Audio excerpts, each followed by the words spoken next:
Hi everyone, I'm Maria Thea Harris of LSOs on social media, and today we're doing a video recording with Carrie Cunningham, who is Endless Designs by Carrie, because I originally spoke to Carrie in 2020. She is number 3 on the top 20 countdown, and Carrie wanted to do an update rather than you listen to the previous one. So, Carrie, thank you for your time today. Oh, thank you for having me again. Anytime, Carrie, because I know that you're a busy lady and that you're always a really giving person. So, for people who didn't listen to the 2020 recording, over 15,000 people downloaded that episode. That's a lot. Yeah, it's huge for a niche That's a podcast. lot. And they were listening to you. Well, thank you, everyone. All 15,000 of you. At that time, Carrie, you talked to us about the community work that you do for sewing for orphan girls in Africa, as well as your commitment to the food pantry. Is that still happening? So that is and will be still happening. Somebody just asked me a few weeks ago about the dresses. When will I stop making them? And I said, never, Mm. never. So it's really a fun thing to do. It started when I don't remember what year, but I made just I think I made 4 dresses for the American Sewing Guild local chapter and dropped them off and kind of kept thinking about it, but not too much. And then over time, I kind of forgot about it. And then we did a meeting sew up, and I ended up in another city, not too far from here, I think about 45 minutes from here. And the leader there asked me to teach them how to make that dress. So I taught, I don't know, 7 or 8 people how to make the dress. And on my way home, I was kind of kept thinking about, I need to do this, I need to do this, I need to do this on a bigger scale. Uh, and so I approached my pastor at church and lead pastor, and of course he said yes, but he didn't do anything because that's what lead pastors do. They just say yes. You figure out the rest. So then I Yeah. went to our administrative pastor and I asked her who gets things done, and she goes, "Okay, we're meeting in 2 weeks. We're having our board meeting in 2 weeks." And I go, "So you need?" She goes, "We need your proposal." And I said, "Oh, in 2 weeks?" And she goes, "Yes." And so I wrote this like 7 or 8 page proposal. Uh, and they agreed to everything I said because I didn't want them to buy fabric or anything else. I wanted them Mm. to provide postage and shipping, packaging, and all that stuff. They agreed to everything, and we started just a few weeks later. And so that first event, about 18 ladies showed up. Not about 18, it was 18 ladies that showed up, and we sewed and we laughed and we talked. And some of them didn't know how to sew. Mm. They knew how to use the machine, but they had never really made a garment. So we went through all that. And over time, we had some interesting things happen. We had a lady came who had only ever sewn by hand, but had never made a garment. So she sat there that night and she made dress from start to finish by hand. She was 90 years old. It was pretty awesome. Pretty special dress. And then I had another lady who unfortunately just passed recently, but she uh, got into the habit and loved making pockets for the dresses. Oh, okay. You're allowed to make pockets, but they can't really be usable pockets. So you make them a little small. Um, no hidden pockets, just front pockets. And she started doing that. And then she discovered that she could also put buttons and bows on them as long as they weren't usable things, just little decorations. So she truly loved decorating the dresses. In fact, we showed 2 of her dresses at her homegoing service that she had Mm. made with the pockets on them. So cute and such a sweet lady. But I watched her and a couple others, but her specifically go from I can't do this to oh look what I did over time. She would bring me dresses on Sunday to show me what she did. And I give her a little critique or not if it didn't need it. And then from there, she started the pockets and the bows and the buttons and all these decorative things on these dresses. So what I like about the organization is that they just need dresses. They need other things too. Yeah. But they just need dresses because they need shorts and shirts for the boys, and they need, school supplies and all these other things, and wells and for clean water. That clean water is one of the reasons I like this organization. Mm. But they aren't keen on saying you can't use this printer, you can't use that printer, you can't use that print. It makes it easier when people want to donate fabric. Right. I can't use that fabric, but I can use that print. So we stick with cottons, 100% cotton and cotton blends is what we ask for in donations. And sometimes I get things that I can't use. I either give them back or donate them somewhere else. I don't stockpile. I don't stockpile stuff we can't use. Mm. But we've only ever we purchased safety pins because we started making pads for the girls, and they're washable. So each pad needs two large safety pins. So we purchased those. We've never had to purchase any fabric or any thread or anything. We purchased binding in the Mm. beginning, and then a lady walked in with four giant rolls of binding. They were kind of new pinks and yellows and neutral colors. And so we haven't had to purchase that in several years because we still have this binding. Um, but it's really a pretty amazing ministry. And Yeah. she, meaning the owner of this organization, she just makes it easy. You just ship it to Michigan and then she ships it out to Africa, not individually. They'll pack a container. I Right. think I don't even know, the huge container that you see on railroads. They'll pack that and everything goes at once. But they also have missionaries who are coming through, who are on their way to Africa, and they'll call ahead and say, I need 6 large or 5 mediums or 3 large or 3 small dresses or whatever they need. And they'll pack that up and give it to them and they can take with them. But the Mm. larger deliveries or larger shipments goes on these containers and it goes. And usually she will go to Africa to meet that container and then she'll stay there and then post other pictures of it. So her website is, or the website is littledressesforafrica.org. Okay. And if you look on there, you'll see some of the pictures. And it's the same name for the YouTube channel. I'm sorry, not YouTube channel, the Facebook page. So you can see pictures. So, and some of my ladies in the group are older ladies. Some are older. They're not all older, but they don't have Facebook. They're not on Facebook. So I'll clip a couple of those pictures and send them to them like once a month. I'll send something out and say, okay, we're Nice. meeting this month and here's some more pictures. So we've spotted a couple of times we spotted our dresses, but not always. It's so Okay. many dresses that are donated from around the world that it's hard to spot your dress. We've seen one of the lady who made the pockets.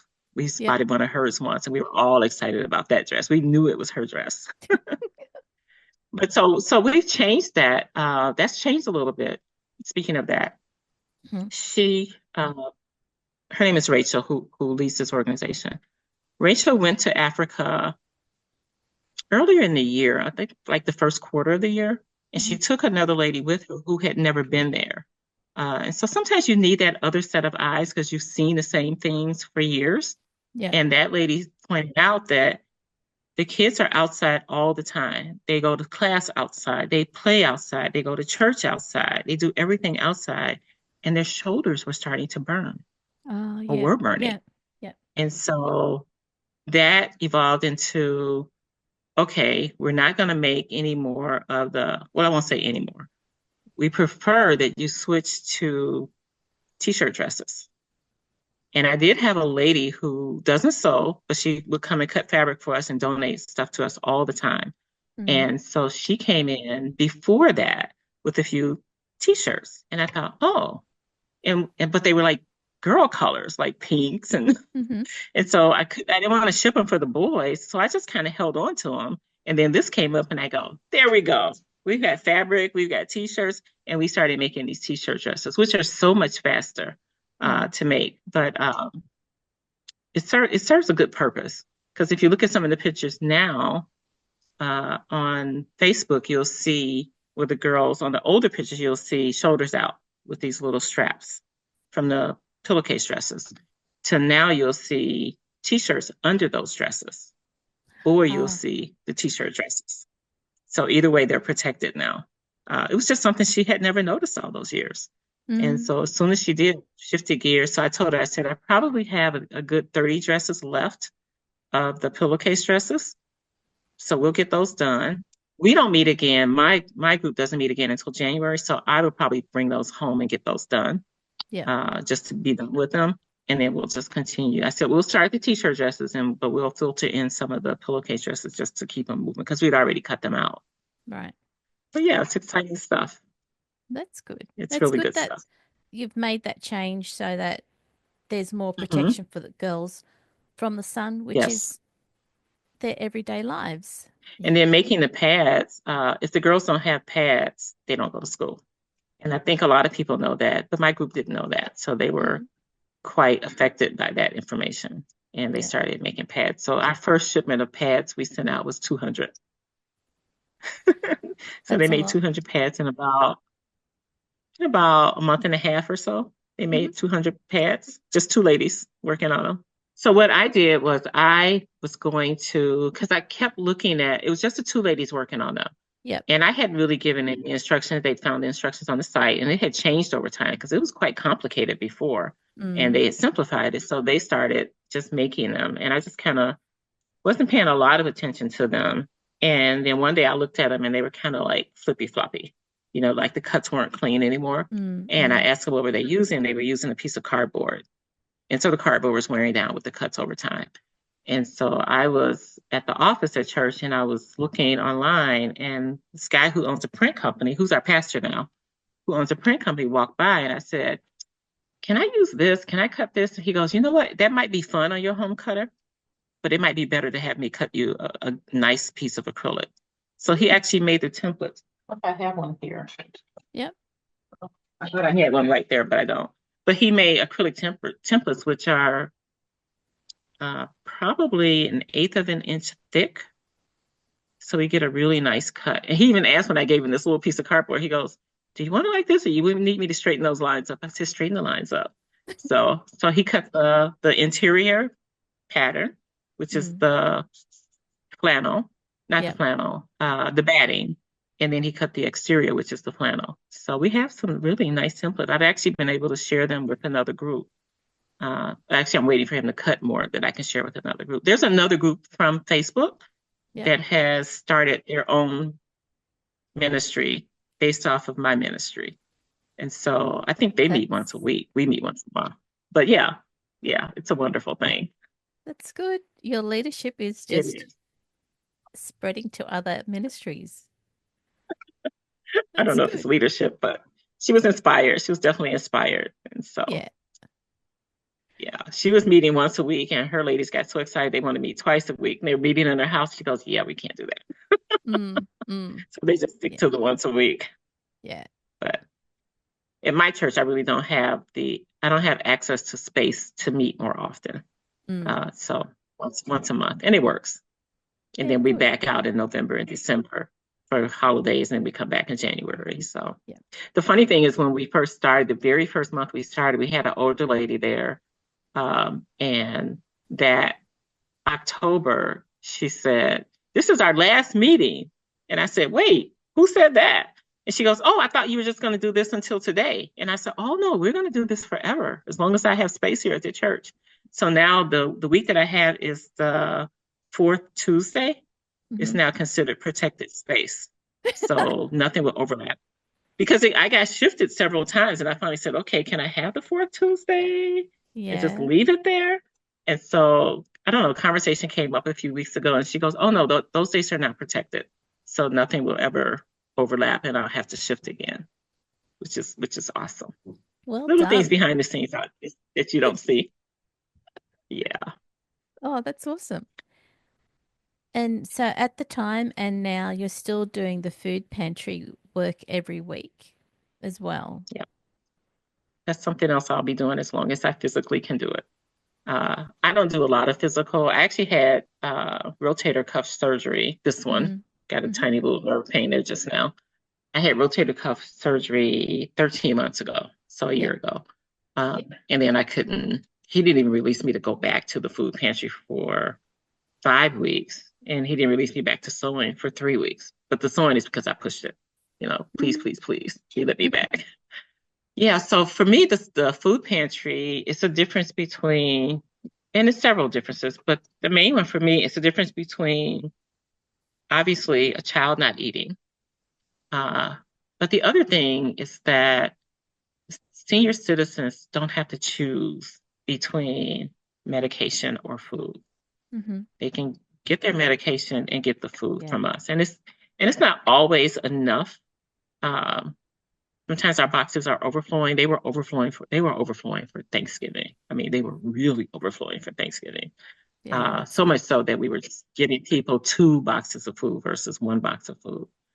And then other times the boxes has been like half full. And then the volunteers kind of fret over that. And I keep telling them, don't fret over that because they come every single week. So whatever they didn't get this week, they may have gotten last week. So Hmm. they will always be fine because we will always be fine because God sees this. And I started saying that God sees right from not from the beginning, from when we Hmm. switched after COVID, we switched to drive-through service. So you come up, you open your trunk, and we put the boxes in the car for you. Before that, they could come in and select what they wanted, pack their own bags or boxes of whatever they brought, and have coffee and cake and leave. And now they just pull up and um, we put the stuff in the car for them. But once we started that, we didn't know how many boxes to pack because we had never packed boxes before. They had always come in and selected their own food.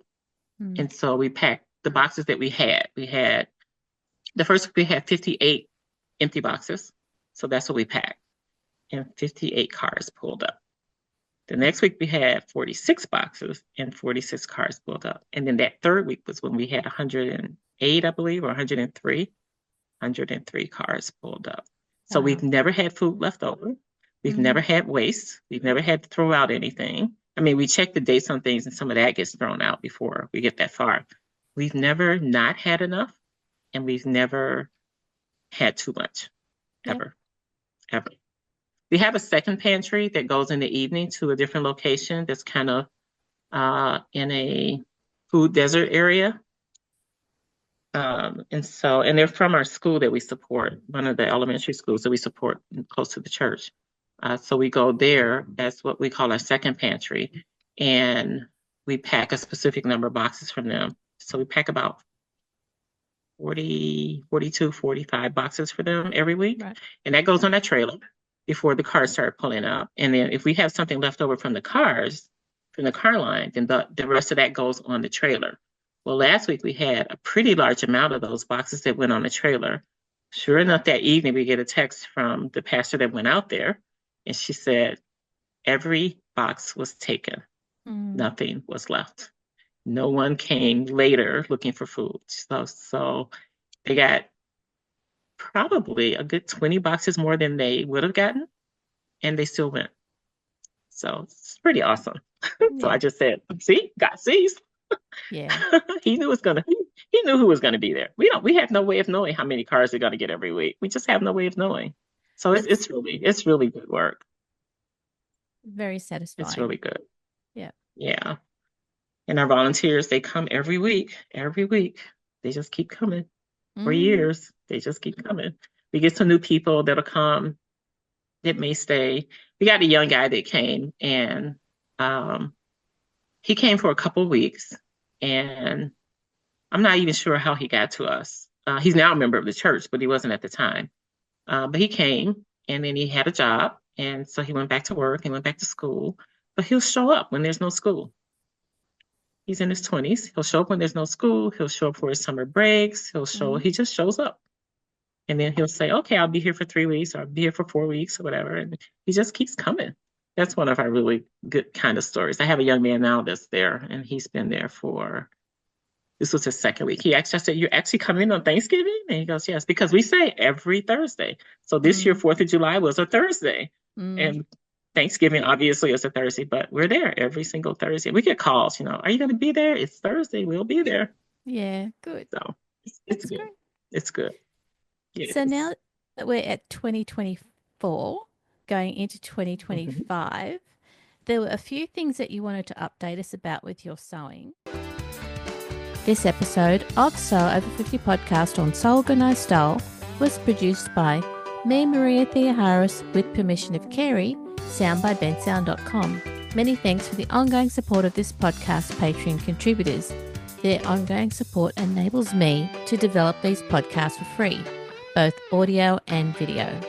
Make sure you direct message Sandy and the editors at the Salva 50 account on Instagram to contribute to their ongoing posts and challenges that the team promotes to the sewing community of over 50,000 followers. You can subscribe to Sew Organised Style Podcast, spelled with an S, not a Z, on all good podcast apps. Make sure you go back and listen to our free Salva 50 archive on Sew Organised Style Podcast. We look forward to joining you in your sewing room next time. Stay safe, everyone.